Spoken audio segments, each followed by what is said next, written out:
چې کله کېناستو ابراهیم علیه السلام ورته وفرمایل میلمه بسم الله کا او روټۍ شروع کا. هغه ورته وویل وی زه خو الله نه منم، زه خو الله منم نه، څنګه دغه نوم واخلم، څنګه دغه په نوم سره خوراک شروع کړم. ابراهیم علیه السلام ورته وفرمایل میلمه چې کله ته الله تبارک وتعالی نه منې زما او ستا په مابین کې بیا هیڅ رشته پاتې نه ده. دا روټۍ خو زه تا در کوم د الله په نامه باندې او ته وایي زه الله نه منم نو څنګه زه په تا باندې روټۍ وخورم. بیا خبره یاد وساتئ چې په کومه روټۍ کې ستا سره میلمه شریک شي میلمه د هغې روټۍ الله تبارک وتعالی د انسان سره حساب نه کوي چې حرام نه وي. اگر چې تا پکې هر څومره تکلفات کړي وي، هر څومره خوراکونه دي تیار کړي وي، خو چې میلمه در سره پکې کېناستو الله تبارک وتعالی د هغې پوښتنه نه کوي د انسان نه، د هغې حساب کتاب ورسره نه کوي. نو د ابراهیم علیه السلام عادت مبارک ده چې یوازې به یې چېرته روټۍ نه خوړله.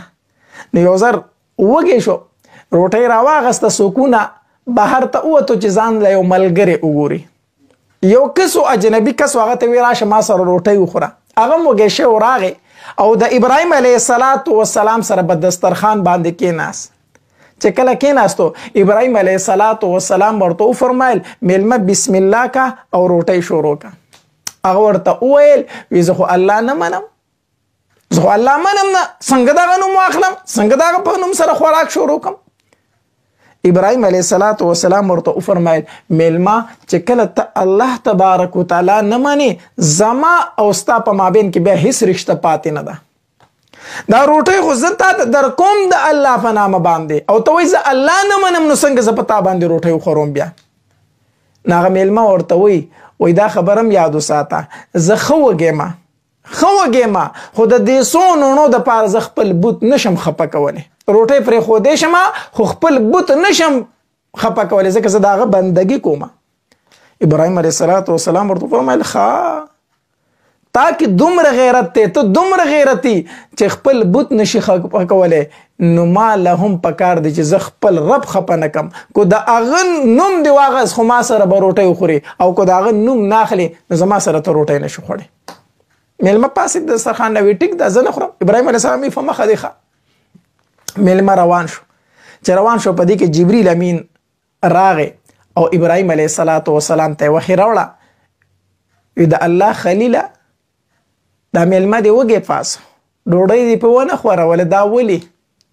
ابراهیم علیه السلام ورته وفرمایل وی هغه د الله تبارک وتعالی نوم نه اخستو ځکه مې پرې روټۍ ونه خوروله. جبریل علیه السلام ورته وفرمایل وی رب فرمایي چې دی روزانه زما نوم نه اخلي، کله چې هم دی روټۍ خوري زما نوم نه اخلي، خو د باندې بیا هم زه روټۍ خورم، وږی مې چېرته نه دی پرېښی. نن تاله راغی نو تا د خپل دسترخوان نه وږی پاسو، تا وږی پاسو، زه خو هر چاله ډوډۍ ورکوم. ابراهیم علیه السلام پوه شو چې زما رب زما نه په دې باندې خفه شو. پاسېدو بهر ته ووتو، اواز یې وکړو، هغه سړی روان وي دې خوا راشه. راغی وی راځه چې روټۍ وخورو. هغه روټۍ راته یخېږي، سړه به شي را چې ویې خورو. وی ښه ټیک ده، خو شرط مې دا دی ګورې چې د رب د الله نوم پې نه اخلم، ستا د الله نوم پې نه اخلم. ګورې دا یاد وساته. ابراهیم علیه السلام یې ما اخله راځه روټۍ وخوره. راغی چې په دسترخوان باندې کېناستو. میلمه ابراهیم علیه السلام ته وی وختي خو ډېر غوسه وي، ما چې د الله نوم نه اخست د ډوډۍ نه دې پاسولم، وږی دې پاسولم، اوس خو دې حالت اچانک څنګه بدل شو، اوس خو دې هغه شان نه. ابراهیم علیه السلام ورته وفرمایل وی د کوم الله نوم چې ما تا ته یادو چې د هغه نوم به اخلي هغې نه به روټۍ خوري، هغه ما ته حکم وکړو چې په ده باندې زه روزانه روټۍ خورم او بیا هم زما نوم نه اخلي، او نن تا وږی پاسم. د هغې الله د وجې نه بیا مې دې دسترخوان له راوستې، د هغه په حکم مې دې روټۍ ته راوستې.